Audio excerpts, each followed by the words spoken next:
Bendito Padre, te amamos, Señor. Te amamos con todo nuestro ser. Gracias te damos por tu amor, por tu cuidado, por tu misericordia. Señor, en tu nombre vamos a abrir tu palabra. Envíala, Señor. Envía tu palabra para que haga todo aquello para lo cual tú la envías. Tú conoces el corazón de cada uno que esté escuchando este mensaje. Sé propicio, Padre. Toca corazones. Que tu palabra transforme vidas, Señor. En el nombre de Cristo Jesús.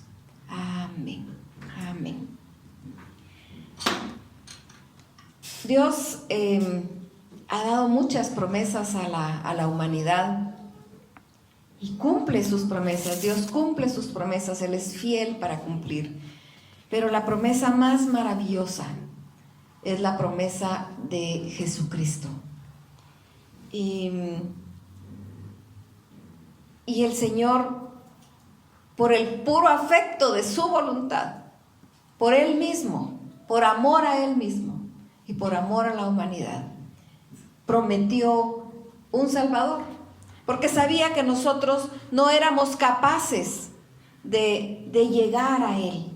En el momento en que se da el pecado en el jardín del Edén, esa relación continua con Dios se rompe. Se abre como un barranco que nos dividía al ser humano de Dios. En el momento que el hombre peca, hay una muerte que entra. Tal vez en el momento ellos no murieron fulminados, pero no tenían que morir. No iban a morir. Es cierto que vivieron 900 y algo de años. La orden que el Señor les dio fue que se multiplicaran. Así que ellos tuvieron muchísimos hijos, porque recordemos que Dios los formó ya en una edad fértil. Tuvieron muchos, que no tenemos ni los nombres porque no estamos en la palabra, ¿verdad? Pero la muerte entró. Entró la muerte de la inocencia. Ellos escuchan la voz de Dios y se esconden. Sabían que había hecho algo malo. Cuando Dios los llama, dice, ¿dónde estás? Es que escuché tu voz y tuve miedo y me escondí porque estábamos desnudos. Y el Señor le dice, ¿y quién te enseñó que estabas desnudo? ¿Quién te dijo que estabas desnudo? Había habido una muerte de la inocencia.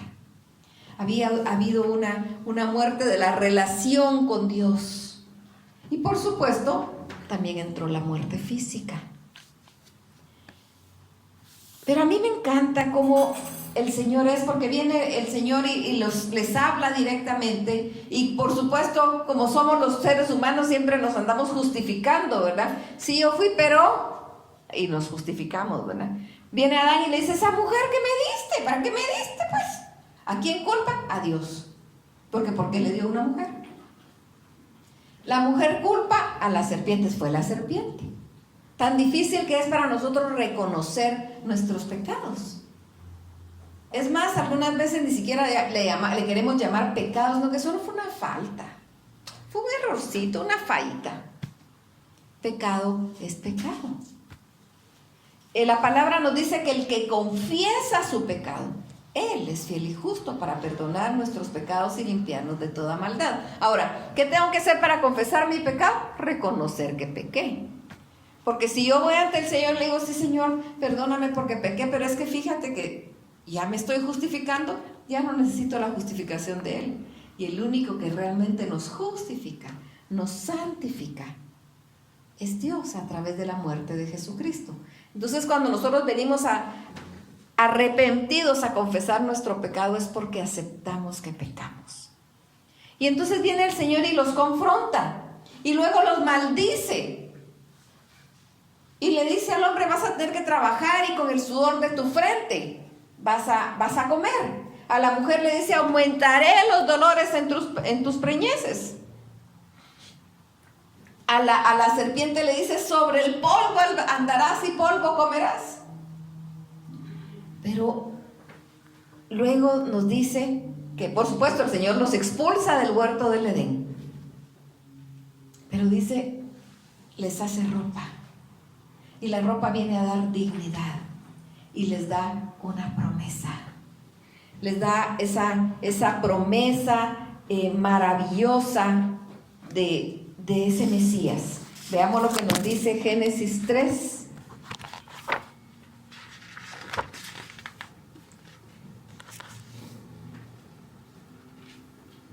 Vamos a ver el 14 y el 15.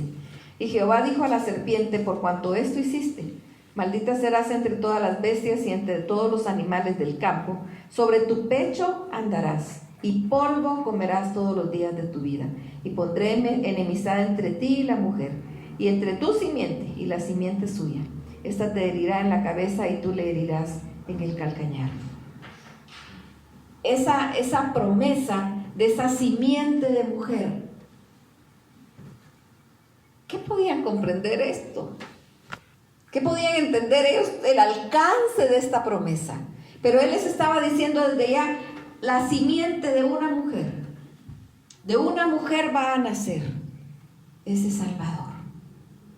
Desde aquí estaba la promesa de salvación, que iba a venir, iba a encarnarse él mismo para volver a tener esa relación, esa relación, esa unión nuevamente con Dios, para poder hablar con Él. Empieza a darse la historia, el ser humano se aleja de Dios una y otra vez. Se alejan de Dios y viene el diluvio y destruye al Señor todo. Y nos dice la palabra que Noé halló gracia ante los ojos del Señor. Él y su familia. Y se vuelve a poblar la tierra y vuelven a apartarse del Señor. Y el Señor escoge a Abraham. Y le dice: haré de ti una gran nación. Y de su simiente habrá bendición para todas las familias de la tierra. No solo para la familia de Abraham, para todas las familias de la tierra. Aquí continúa la promesa. Tal vez el ser humano no lo comprendía, pero cuando nosotros lo podemos ver en retrospectiva, podemos analizar y ver, estaba hablando de Jesucristo. Estaba hablando de esa promesa gloriosa para poder volver a religar a Dios con el hombre. Eso es lo que significa religión. Religión es religar. Religión no es solo monotonía, no es solo algo que tiene que estarse cumpliendo por una orden, sin entendimiento.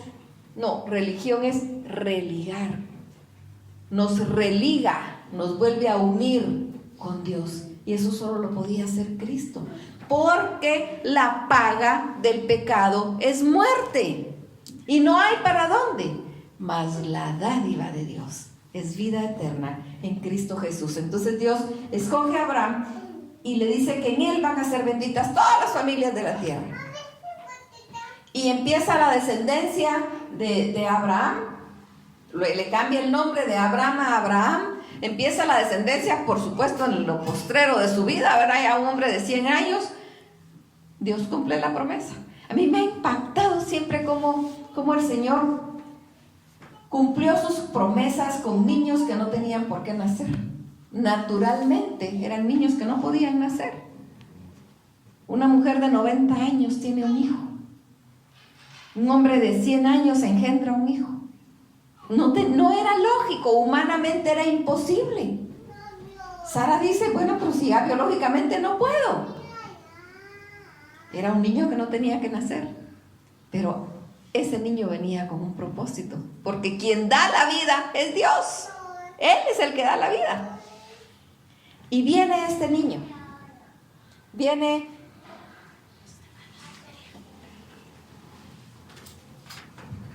Ismael.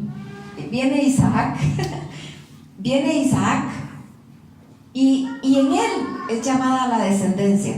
Había nacido Ismael también de Abraham, pero la descendencia le es llamada de Ismael, de Isaac, otra vez, de Isaac.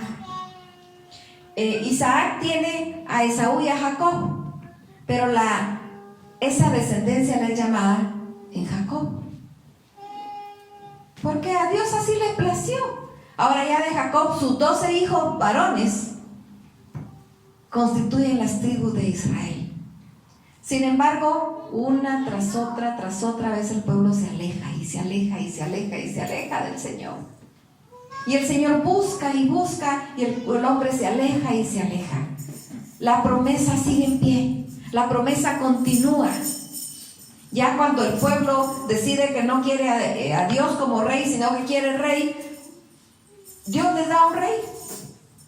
Pero no fue en Saúl que Dios llamó esa descendencia, sino que fue en David. Y le dijo que siempre iba a haber en su descendencia un varón en su trono, hablando de esa promesa de Jesús. Todo eso lo podemos ver nosotros en el recorrer del Antiguo Testamento. Quiero que nos vayamos a Jeremías 31.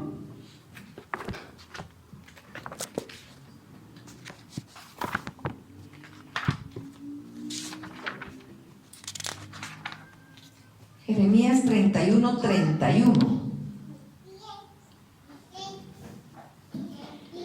He aquí vienen días, dice Jehová, en los cuales haré nuevo pacto con la casa de Israel y con la casa de Judá.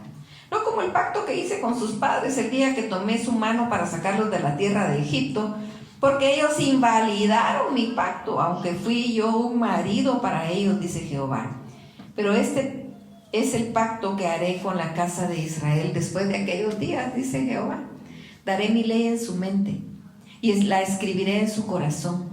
Y yo seré a ellos por Dios y ellos me serán por pueblo. Aquí estaba hablando de Jesucristo. Los tomó de la mano para sacarlos de Egipto. ¿Con quién? Con Moisés. Pero fueron rebeldes a Moisés. Estaban en el desierto ya libres de la esclavitud. Y nos dice la palabra que estaban anhelando los melones y los ajos de Egipto. Y ahí estaban en esclavitud. Estaban recibiendo el maná del cielo y dicen, ay, qué aburrido comer solo lo mismo, ya queremos comer algo diferente. Malagradecidos con el Señor, que hacía llover el maná, no tenían que trabajarlo, ahí lo tenían. Entonces dice, viene un nuevo pacto que va a ser escrito en su mente, en su corazón. Por eso cuando Jesucristo estaba aquí en la tierra, Él dijo, yo me voy a ir, pero viene un consolador. Y nos constituye a nosotros como hijos de Dios en el templo y morada del Espíritu Santo. Está escrito en nuestro corazón, está escrito en nuestra mente, a través del sacrificio precioso de Jesucristo en la cruz del Calvario. El Señor, para su promesa, dio detalles impactantes. Veamos Isaías 7:14.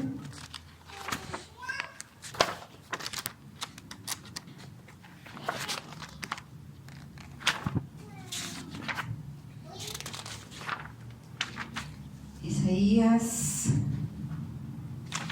7:14. Por tanto, el Señor mismo os dará señal. He aquí que la Virgen concebirá y dará a luz un hijo y llamará su nombre Emmanuel. Está diciendo que una doncella, que una virgen, una mujer que no ha tenido marido, va a concebir. Aquí era una promesa del Señor. Y entonces el pueblo entendió lo que el Señor estaba diciendo. Y es más, las señoritas se preparaban por aquello que fueran elegidas por el Señor. Por supuesto, creo que todas se preparaban, pero para María fue una situación impactante cuando el Señor se acerca y le dice, y ella todavía le dice, pero ¿y cómo voy a concebir si yo no conozco varón? Y entonces Él explica que va a ser de parte del Espíritu Santo y solo ponernos a pensar toda la contrariedad que María tuvo que tener estando comprometida y ahora tener que decirle a su prometido, fíjate que estoy embarazada. La sociedad siempre anda criticando. La sociedad critica si se tiene hijos y critica si no se tiene hijos.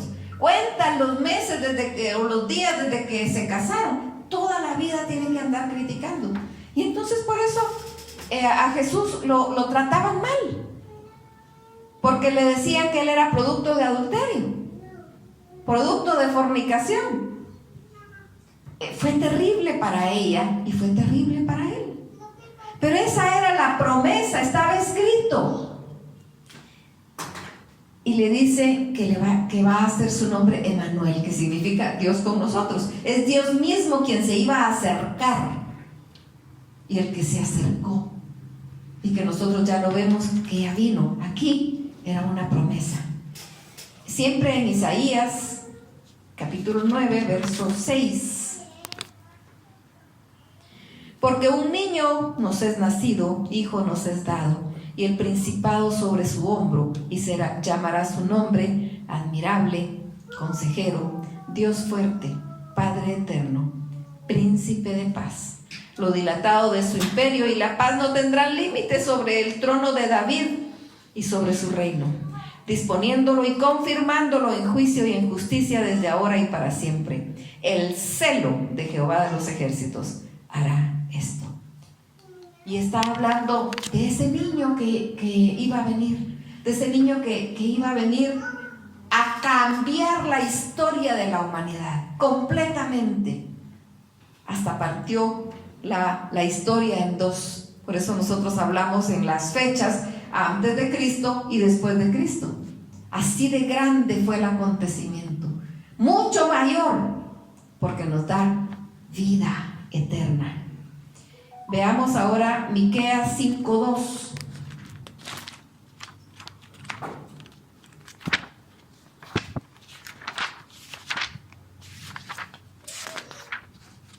Miqueas 5:2. Pero tú, Belén Efrata, pequeña para estar entre las familias de Judá, de ti me saldrá el que será Señor de Israel, y sus salidas son desde el principio de los días de la eternidad. Está hablando específicamente que iba a ser en Belén. Ahora, casualmente, en el momento en que María estaba para dar a luz, viene y ordenan un censo. Y dicen que ese censo va a ser ahora, cuando hay un censo, van a nuestra casa, ¿verdad? Ah, no, aquí había que ir a la casa de los padres. Nosotros nos tendríamos que ir a Chiquimula para que nos censen allá. Tenían que ir a la casa de los padres. Así que ellos tenían que ir a Belén. Pero ellos ya no tenían ni familia en Belén.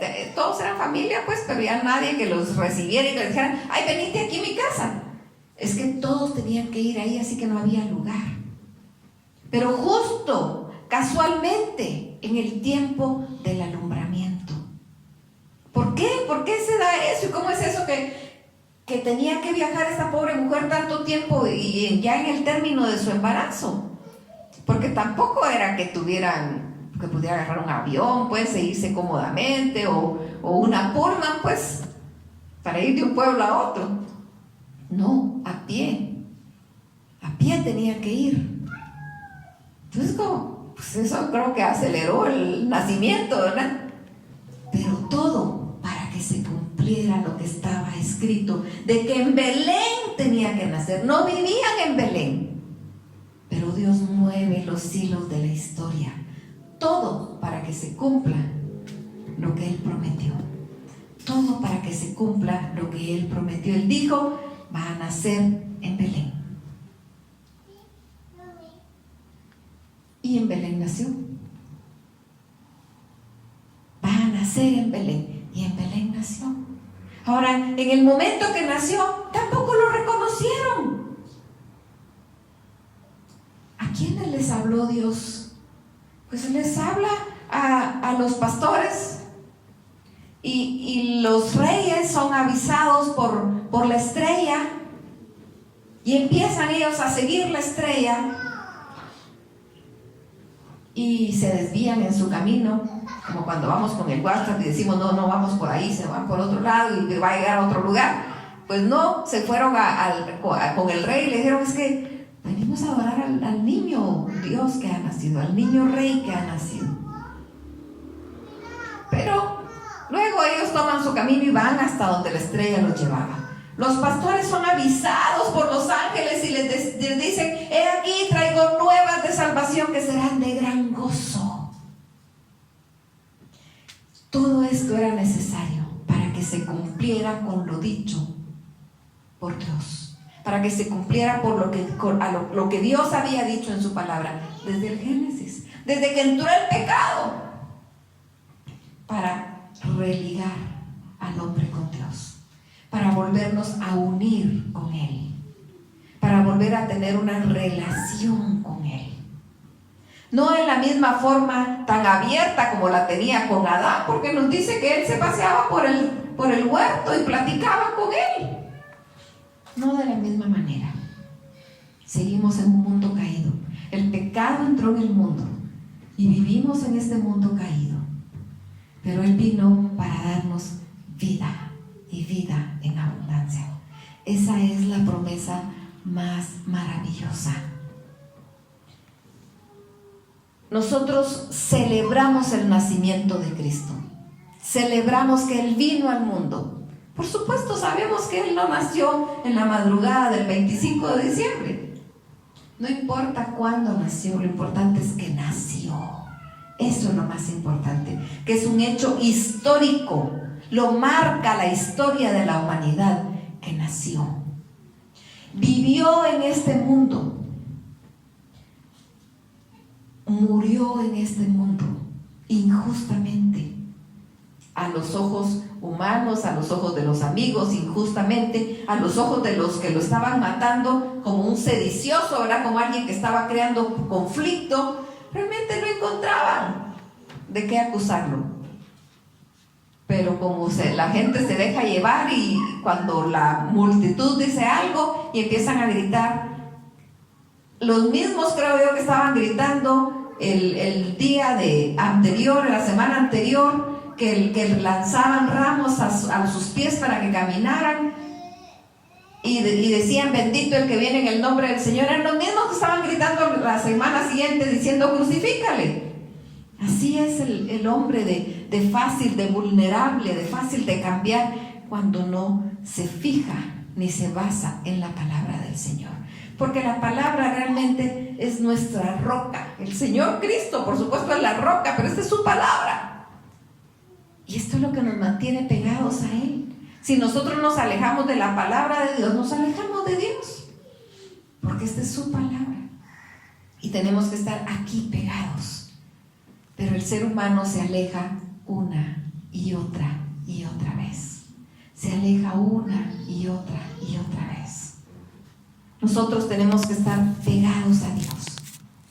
Él cumple su palabra. Él cumple su palabra. Y no se nos debe olvidar que Él cumple su palabra. Y Él dio esta promesa desde el inicio.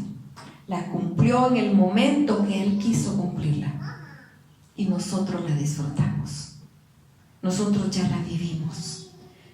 Tenemos la gran bendición de ser hijos de Dios por su misericordia, no por ser más buenos, no, simplemente por su misericordia, porque alcanzamos misericordia.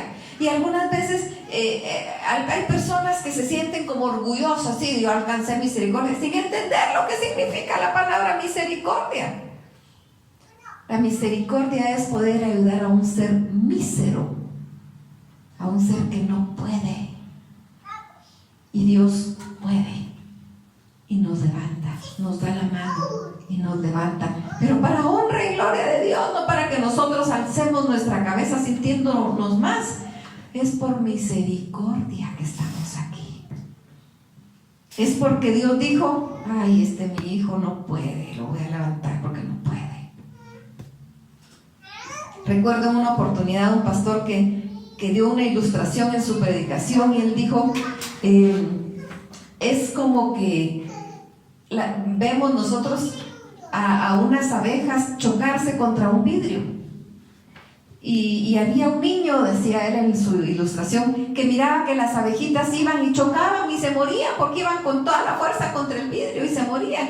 Y le decía, papá, ¿cómo puedo hacer para que las abejas entiendan que no deben chocarse contra el vidrio, que hay un vidrio, que agarren para otro lado? ¿Cómo hago que entiendan? Ay, mi hijo, le dijo el papá, pues no se puede, a menos que te hagas abeja. Y ya en su idioma les habla y dice, ahí hay vidrio, no se mira, pero hay vidrio, vayan por acá. Eso fue lo que Cristo hizo. Se acercó a nosotros para acercarnos a Dios. Como la paga del pecado es muerte, entonces Él murió para que nosotros tengamos vida y vida en abundancia. Y eso es lo que nosotros celebramos, que Cristo vino, que Cristo murió, que Cristo resucitó, porque no se quedó muerto, y nos dio vida y vida en abundancia. Así que sepamos que esta es la promesa más grande, es el milagro más grande que Dios ha hecho en nuestra vida, y todo lo demás viene por añadidura. Por eso la palabra dice, mas buscad primeramente el reino de Dios y su justicia, y lo demás podrá venir por añadidura. Todo lo que nos afana, todo lo que nos hace quebrarnos la cabeza, todo lo que nos atormenta, es del Señor. Todas son cosas pasajeras. Lo importante es la vida eterna. Así que no quiere decir que vamos a decir, pues entonces ya no vivo y qué me importa lo que pase. No, nos vamos a esforzar, vamos a dar lo mejor de nosotros mismos, pero viviendo una vida agradable a Dios. Así como Dios habla en su palabra del rey David, dice, no se apartó ni a derecha ni a izquierda, era un hombre conforme a la voluntad de Dios. ¿Quiere decir eso que no pecó? No, sí pecó, pero sabía arrepentirse, reconocer su pecado y venir ante el Señor. Así que nosotros tenemos que vivir una vida así, agradable a Él, porque somos sus hijos, y dándole gracias, no solo en diciembre, toda la vida, todos los días de nuestra vida, dándole gracias porque Él cumplió su promesa. Los judíos siguen llorando en el muro de los lamentos porque no han cumplido la promesa, porque vino y no se dieron cuenta. Nosotros no lloramos eso, lloramos de gozo, de alegría, de agradecimiento, porque cumplió su promesa y nos alcanzó con su misericordia, y tenemos vida y vida eterna. Y eso es lo más maravilloso, esto es glorioso. Y cualquier otra promesa que el Señor hizo, también la cumple. Si cumple la mayor, también cumple la menor. Solo confiemos en Él. Bendito Padre, cuánto te amamos, Señor. Te damos gracias, Padre, porque tú eres bueno. Te damos gracias por la promesa de Jesucristo, porque a través de su promesa, de su nacimiento, de su vida, de su sacrificio, de su muerte, su resurrección, nos alcanzó. Y es a través de su sangre preciosa que nos lava y que nos limpia de todo pecado. Gracias por tu amor, por tu misericordia. Ayúdanos a vivir una vida agradable a ti. Ayúdanos a vivir una vida que te agrade, que te honre, a vivir en santidad, que es lo que tú anhelas. Ayúdanos, Padre, en nuestra debilidad. Es tan difícil para nosotros, pero tu palabra dice, no temas, yo te ayudo. Aquí estamos para que tú tomes nuestra mano y nos guíes a hacer lo que es agradable para ti. Gracias, gracias, gracias, Señor, por tan inmerecido don. No lo merecemos, pero eres tú quien nos dignifica a través de la muerte de Jesucristo. Bendice a cada uno, Señor. Llena a cada uno de ti. Que cada uno podamos sentir ese amor que nos envuelve, que nos levanta, y que con nuestra vida te honremos, te demos gloria, porque solo tú eres digno de toda honra, de toda gloria y de toda alabanza. Recíbela, Señor, y bendice a cada uno de mis hermanos. En el nombre de Cristo Jesús.